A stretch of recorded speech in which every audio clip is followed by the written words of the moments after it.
Hello everyone, mayam nungaibiribo ngasidi aise sumaina usoi khara thamgebane ko mamang chahi hai tarine ko khumana usoi se hanjan lairakpagi aina thamge haina de natta hanjan lairakpagi ko maji poche am leigal le hanudagi aina pamui haina na saina soidoga thamjan bane ba freezer da do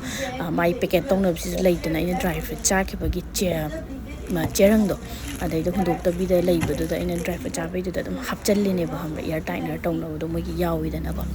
ado sumaina soido e do ga si pan samtho sing samtho ga ai se kangsu su toge uti asa angu su toge bako do kang da ga chaba do fresh oina chaba do adu type ta dum toy soi di mahau se sumang mang di kanghan badi khara mangi dana ado sumai to basi mang de mangan uti im to ga kangsu ma to dine ba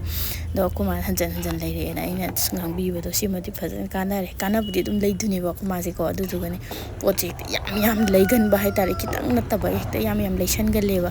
ado ai pamui na thamgibane ba mangan uti se aidi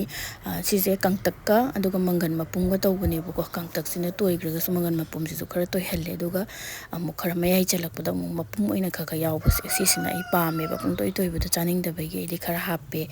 ado khara toina otle uti di otlaga mafon taraga hawe dana ko otraga di magi nang napsan be saruk sisu yawdi hawsu watle ai sumaina skani kanghalaga thambadadi ko mahause khara watle yo ado saina frozen oina thambasi mahause sumang mangdre usoi dadi ai hadak chahi dadi khayam thambani kangsu su khara saraga